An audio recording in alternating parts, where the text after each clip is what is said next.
Audio Jungle.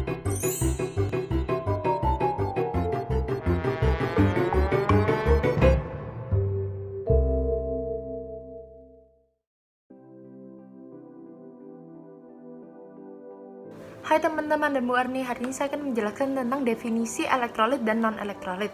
Nah, apa sih definisi elektrolit itu? Elektrolit adalah larutan yang dapat mengantarkan listrik, sedangkan non-elektrolit adalah larutan yang tidak dapat mengantarkan listrik. Dan juga merupakan larutan yang tidak memiliki kemampuan sebagai penghantar arus listrik atau nama lainnya sebagai isolator. Lalu, apakah ciri-ciri dari larutan elektrolit dan larutan non-elektrolit? Ciri-ciri dari larutan elektrolit adalah, yang pertama, ketika diuji, ia akan membuat lampu pada alat uji menyala dan kemudian akan menimbulkan gelembung gas. Kemudian yang kedua, larutan elektrolit adalah penghantar listrik yang baik karena di dalamnya terdapat kumpulan atom yang memiliki muatan listrik yang bergerak bebas yang bisa juga disebut dengan ion.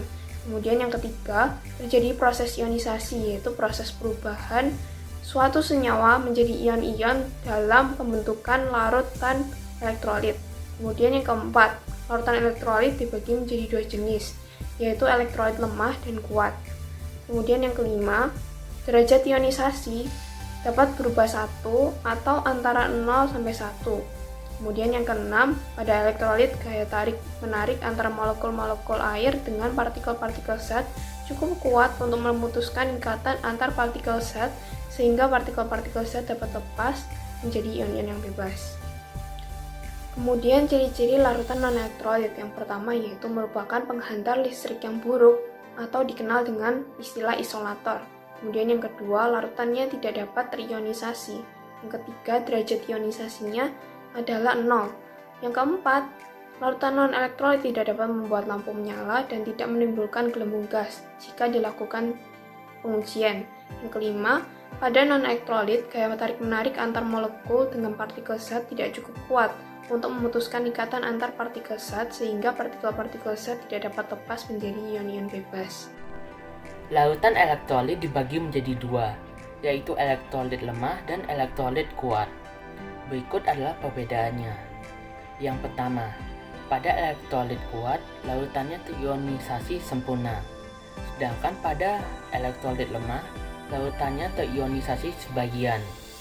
Yang kedua, pada larutan elektrolit kuat, ion-ionnya sangat banyak. Sedangkan pada elektrolit lemah, ion-ionnya lebih sedikit. Yang ketiga, elektrolit kuat menunjukkan daya hantar listrik yang kuat juga. Sedangkan pada elektrolit lemah, larutannya menunjukkan daya hantar listrik yang lemah. Yang keempat adalah derajat ionisasinya. Derajat ionisasi adalah hasil bagi molekul zat yang terionisasi dengan molekul zat mula-mula. Pada elektrolit kuat, derajat ionisasinya mendekati nilai 1. Lalu pada elektrolit lemah, derajat ionisasinya kurang dari 1. Contoh larutan elektrolit kuat yaitu NaCl atau garam dapur. NaCl dilarutkan dalam air akan terurai sempurna membentuk ion-ionnya sehingga dalam larutan NaCl terdapat spesi yang bermuatan listrik yakni Na+ dan Cl-. NaCl sama dengan Na+ ditambah Cl-. Pada saat elektroda dihubungkan dengan sumber arus, ion-ion Na+ dan Cl- akan bergerak menuju elektroda-elektroda yang berlawanan muatan dengan membawa muatan listrik. Jadi, listrik dapat mengalir dari satu elektroda ke elektroda lain melalui ion-ion dalam larutan. Yang kedua, contoh larutan elektrolit lemah, yaitu CH3COOH atau asam asetat. CH3COOH merupakan senyawa kovalen polar, tetapi senyawa CH3COOH tetap dapat berubah menjadi ion jika dilarutkan dalam air. CH3COOH memiliki daya tarik kurang kuat dengan molekul air, sehingga saat dilarutkan dalam air, tidak semua molekul-molekul asam ini terionisasi, tetapi hanya sebagian kecil. Sisanya tetap dalam bentuk molekul. CH3COOH tanda panah dua arah CH3COOH- ditambah CH+. Tanda panah dua arah menunjukkan hanya sebagian kecil dari asam asetat terurai menjadi ion-ionnya. Umumnya tetap sebagai molekul. Kemudian contoh larutan non-elektrolit, yaitu C12H22O11 atau gula. Gula merupakan senyawa kovalen polar yang tidak dapat terdisosiasi. Gula jika dilarutkan dalam air tidak dapat membentuk ion. Gaya tarik molekul air dengan molekul C12H22O11 lemah sehingga tidak mampu memutuskan ikatan pada molekul C12H22O11. Akibatnya arus listrik tidak dapat dihantarkan. Alat dan bahan yang digunakan adalah gelas kimia 100 ml, baterai, bohlam lampu, elektroda karbon 2 buah, kabel, larutan yang mau diuji, misalkan kita gunakan NaCl, CH3COOH, dan C12H22O11. Setelah semua alat dan bahan terkumpul, berikut adalah langkah-langkah percobaan. Pertama, siapkan terlebih dahulu rangkaiannya. Hubungkan lampu dengan elektroda yang sudah kita siapkan menggunakan kabel. Hubungkan juga menuju baterai seperti pada gambar rangkaian ini.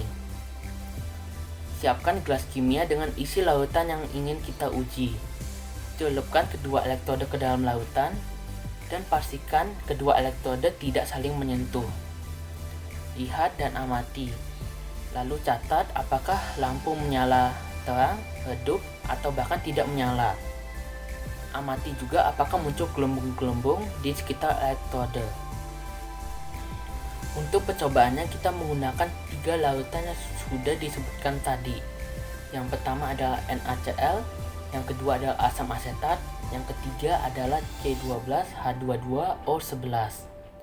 Pertama kita uji dulu larutan NaCl.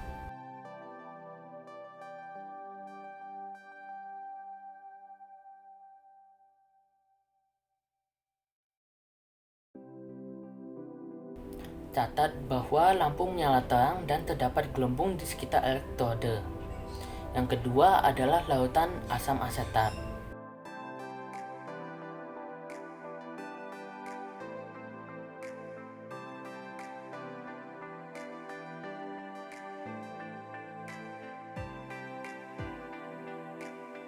Catat bahwa lampu menyala redup namun masih terdapat gelembung di sekitar elektroda.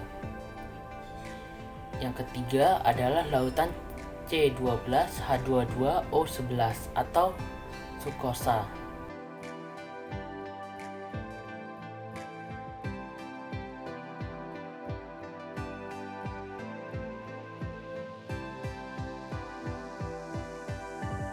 Catat bahwa lampu tidak menyala dan tidak terdapat gelembung di sekitar elektroda.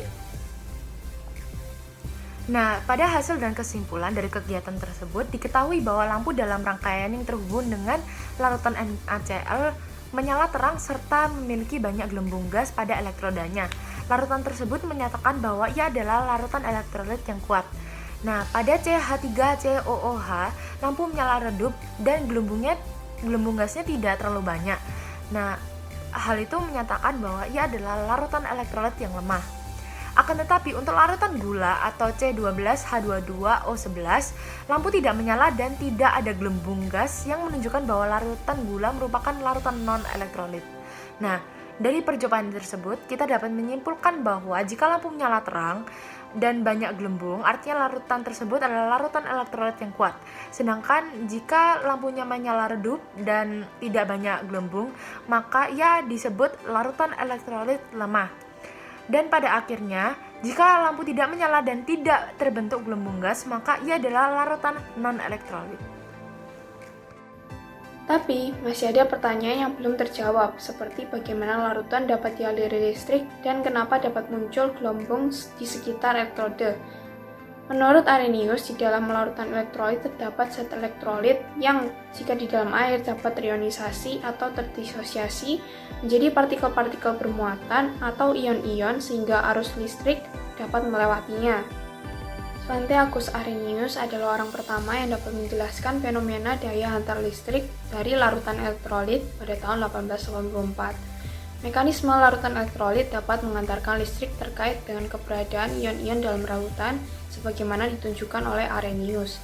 Air adalah senyawa kovalen yang dapat melarutkan zat-zat polar, yaitu senyawa polar seperti NaCl dan senyawa kovalen polar seperti Ca3COH. Ketika zat dilarutkan, molekul-molekul air yang memiliki muatan parsial positif dan muatan parsial negatif akan mengelilingi permukaan zat tersebut. Muatan parsial positif dalam molekul air akan menarik muatan parsial negatif dalam zat terlarut, dan muatan parsial negatif dalam molekul air akan menarik muatan parsial positif dalam zat terlarut. Jika gaya tarik-menarik antar molekul air dan zat cukup kuat, partikel-partikel zat dapat terurai membentuk ion-ion bebas. Peristiwa ini juga disebut hidrolisis. Pembentukan ion-ion dari senyawa ion seperti NaCl disebut juga sebagai disosiasi. Sedangkan pembentukan ion-ion dari molekul-molekul senyawa kovalen polar seperti Ca3COH disebut ionisasi. Lalu, mengapa dapat muncul gelembung di sekitar elektrode? Agar lebih jelas, kita ambil saja salah satu contoh larutan, misalnya larutan HCl. Saat dilarutkan di dalam air, HCl akan terurai menjadi H+ dan Cl-. Ketika larutan HCl dialiri listrik, artinya banyak elektron yang dialirkan ke dalamnya. Ion H+ memiliki kecenderungan untuk menangkap elektron, maka ion-ion H+ akan bergerak menuju katode atau elektroda negatif, menyerap elektron dan membentuk gas H2. Persamaan reaksinya adalah 2H plus Aq plus 2E min menjadi H2G. Karena berkurangnya jumlah ion H+, maka akan terjadinya kelebihan ion Cl- atau kelebihan muatan negatif pada larutan, sehingga ion Cl- akan dipaksa untuk melepaskan elektron. Ion-ion Cl- akan bergerak menuju anode atau elektrode positif, melepas elektron dan membentuk gas Cl2. Gas H2 dan gas Cl2 tidak bermuatan karena perbedaan kerapatan akan bergerak menuju ke atas. Hal inilah yang kita lihat sebagai gelembung-gelembung di sekitar elektroda. Demikian video penjelasan mengenai larutan elektrolit dan non-elektrolit, jenis-jenisnya, ciri-cirinya, perbedaannya, dan percobaan untuk mengetahui apakah suatu larutan termasuk larutan elektrolit atau bukan. Terima kasih telah menyaksikan, Tuhan memberkati.